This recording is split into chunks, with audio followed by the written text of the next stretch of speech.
Hey, hey everybody, it's Mo here from blogwithmo.com. How are you? If you are catching the replay, what's up? What's up? What's up? It is Friday. It's 2:37 p.m. local time in Kingston, Jamaica. And I wanted to jump on here real quick. Well, actually, I want to do this every week. I want to come on live every week and talk blog tips with you guys. So I'm going to make this into a weekly thing where I come on and discuss something about blogging every week. So if you're able to join me live every Friday, I would love for you to come chat blogging with me. It is a Friday. It's my favorite day of the week. So you'll see me sipping from my little cocktail here every now and then because fun fact about me, I am a little bit of a party girl, and Friday is definitely my favorite day of the week. Even though I work from home, it's still the day that I unwind with my friends. I go out, I break a leg or shake a leg. I get down, I throw back a few cocktails, and I'm starting the party a little bit early this Friday. So if you do jump on, please tell me where you are from, what time it is where you are now. I wanted to know if this time kind of works for everybody. I was trying to find a time that, whatever time zone you're in, it's convenient, or even if you're catching the replay, I like to do these on a Friday because it's just a little bit more fun for me. Anyway, today I wanted to talk. Yay! Hi, Tony. How are you doing? I wanted to talk today about content creation because I sent out an email on Tuesday. Tuesday is when I send out my emails from my Blog with Mo list, and I got a response. Someone, we were chatting a little bit about creating content. She said that, it took her so long to create content, and she felt like she was letting her blog down because she wasn't able to pump out valuable content very quickly. Oh, it's 8:39, girl, you should be out having fun. At 8:39, I will either be putting on my makeup or already out. So, yeah. She was, debating whether it is that she needed to put out more content or, she wanted some help with her content creation. And so today, I kind of wanted to talk what my content creation process is. And maybe it will help you guys to get some tips on why I think that actually focusing on valuable content as opposed to like sticking with a schedule is more, it will be more worth your while. So I publish once a week. I have two blogs, as you guys probably know, and I try to publish on both of them once per week. I was shooting for twice per week, but realistically, it ain't gonna happen. And so I gave in to what is my limitation, I guess, and I just stuck with once per week. And I'm gonna explain to you exactly how I create my content and why it actually takes so long to create a good quality piece of content. Now, my old blog, Irie Diva, has over 400 posts because that blog is like 8 years old. It's as old as my daughter, and she just turned 8. So there's a lot of content on it that's very short and has no point, and it's little. And what I've been doing, so that blog kind of lives on its own. What I've definitely been doing is trying to revamp some of those posts that have absolutely no point. I'm trying to go back in and see if I can revamp them or take them down or make something out of them. But for Blog with Mo, especially when I'm creating new pieces for Irie Diva, the process that I go through is sort of like this.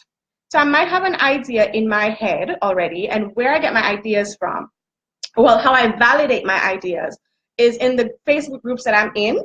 I tend to take note of the questions that people ask over and over and over again. Like I mentioned to someone in the group this week, I'm in a natural hair group on Facebook, and the same kind of problems come up all the time, and so I jot them down or I make a mental note of them if I can. That doesn't work, so I do write it down, and I try to keep a running list of all of these problems that come up over and over and over because I write about natural hair a lot on my lifestyle blog. Where else do I get ideas? Like, I will actually look in the comment section of other blog posts that are similar to the ones I'm writing about as well, or I'm thinking about writing about. What are questions that people have from something that's already been written. Or if I'm going to write like a book review or a product review or whatever it is, I'll actually go to Amazon and look to see if anybody has anything that they're questioning, because you know Amazon has those questions right above the reviews that people ask. So that's actually where I get a lot of my content from. I want to see what questions people are asking about certain products so that I can make sure I address them in my blog post. Because, and I'll explain to you why you need all of this information later down in my whole content creation. But the first step is to, you know, I have the idea and I validate it based on the fact that a lot of people are asking me or asking in groups and asking questions in blog posts about all of these different ideas. So it starts there, I have an idea. Then I go and search for a keyword. So before I started using KeySearch, which is the keyword tool that I use now, I used to just jump in Google Keyword Planner, and I left a link in the Facebook group that's still active now that shows you kind of how to use the Keyword Planner to find keywords. What you're looking for is a keyword that has low competition, but you know, a good enough search volume. And a good enough search volume is maybe 1,000 people search for that keyword every month, because all of the keyword tools are going to tell you how many monthly searches or how many times people search for this keyword every month. So you want to shoot for something, some people say as low as 300. I try to shoot for, if I can find, if I'm lucky enough to find something that this monthly search volume is around 1,000 searches every month, I think that's a good monthly volume, because remember, it's going to be very hard to get to ranking number 1. So, and ranking number 1 is not going to get 1,000 hits every month. It's going to trickle down the further down on the page you are. So I'm looking for a keyword that has a monthly search volume. Right, 1,000 is where I kind of, you know, I'm trying to look for something that has about 1,000 hits every month. And then I'm also wanting something that has that high search volume but has low competition. Now, competition, depending on where you are, meaning your domain authority, and if you go to Moz.com or search Moz Domain Authority Tool, I think it's called a research tool, it will show you what your domain authority is. And so what you want to do is to gauge whether or not with your domain authority you can beat all of those articles that are on the front page on Google page 1 of the keyword that you're thinking about. So if your idea then is homemade deep conditioner for natural hair, that's a keyword that you are thinking of targeting, and you put that in Google and you see a bunch of extremely large, you know, magazines and beauty sites talking about this particular keyword. If you don't think you can beat them based on the fact that your domain authority may be low and you know for a fact that theirs is very high, then you go back to your keyword search tool and try to find another keyword, maybe something that's long tail or something that's a little bit more specific. Like, I tried to rank for homemade deep conditioners, and that's obviously going to be very hard to rank for. So I think I ranked for avocado homemade deep. So you have to find something else to put in the keyword so that you can rank on the page. Something that still has a high enough volume to make sense, and it's lower competition than what those people are ranking for, those really big websites are ranking for. So eventually, as a low DA, I'm not sure which difficulty range I should aim for. I'm currently only 14 in KeySearch, maybe something in the 20s.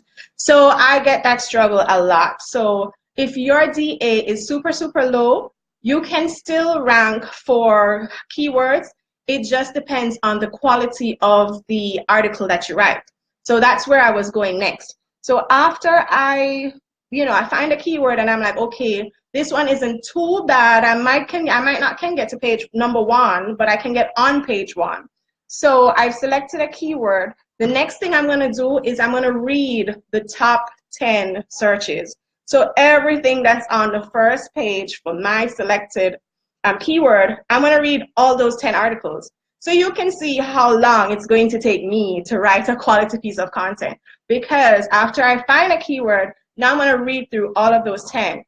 And I'm going to sit, while I'm reading, with my notepad and my pen, and I'm going through and I'm making notes of everything that they have in their article. Are there any similarities? Is there anything that's missing from their article that I can add in mine? Because you want your piece of content to be the most thorough piece of content that you can possibly write out there.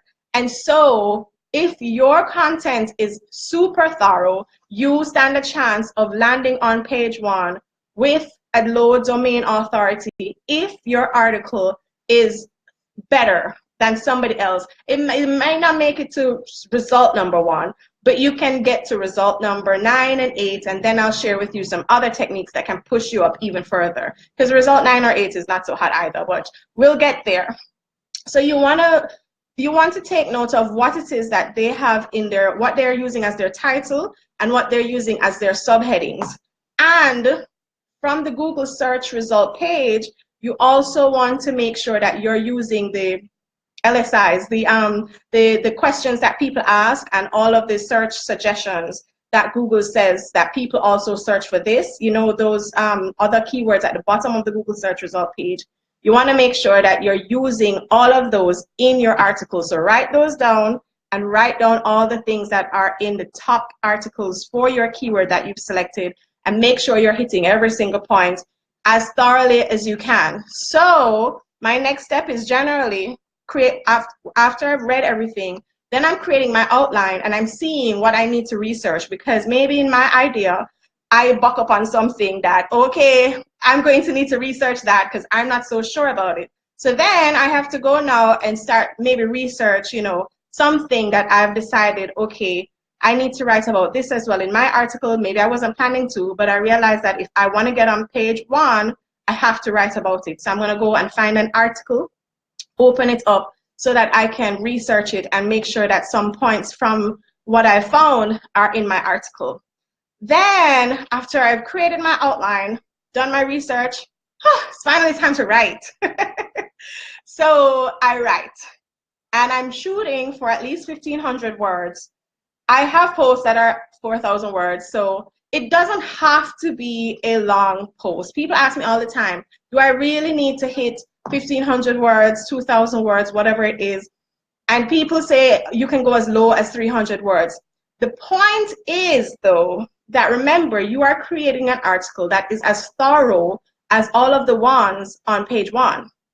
So can an article with 300 words be as thorough as all of the other articles that are on page 1? That is the whole point. That's why you want a lot. That's how you're going to end up with a long article, because you're creating such a thorough piece of content. Now, if you're creating something that is very photo heavy, you might not need 1,500 words because you're using the photos to illustrate your points. Maybe it's a tutorial. I think my Tailwind tutorial was, okay, that one was still very wordy, but you can, especially for tutorials, it's not going to be as long because you're going to have a lot of pictures in there to illustrate your point. But the point is that you will need a thorough post so that you are covering all the points that are in the Google suggestions and are already on the other articles that are about your keyword. And then after I write, I create images, I create pins, I source images, all of that shebang, and then I publish. So I cannot manage to do that for more than 1 article per week. So that is what my content creation kind of, you know, that's what I go through every week, twice, because I do have 2 blogs, and I try to keep up at least 1 blog post per week on all of them, on both of them. So I'm hoping that that helps you out. Remember that every blog post that you write should be solving a problem, or else it's just a diary, it's just an online diary. People, you have to try and think like a reader. People go to Google to ask a question. They have a problem, they fire up Google, let me find a solution to the problem. You want them to find your article solving that problem.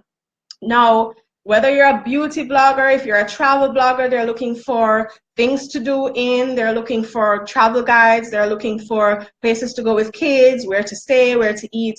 You have to be able to think like your reader. I get trapped in that all the time, especially on Pinterest, because I tend to put up my pretty pictures on Pinterest, and then I'm not thinking, if someone was searching on Pinterest for this article, what would they be searching for?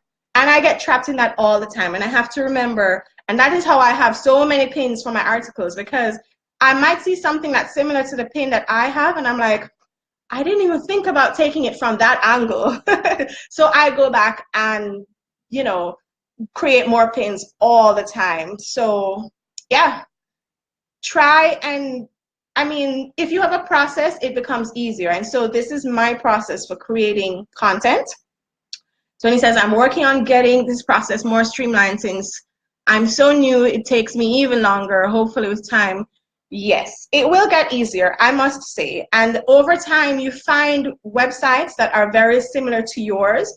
And what I tend to do is create a running list of all of these websites, so that there are some days where I don't even know what to write about. I can go to those websites and see what's working well for them and see if I can come up with something similar.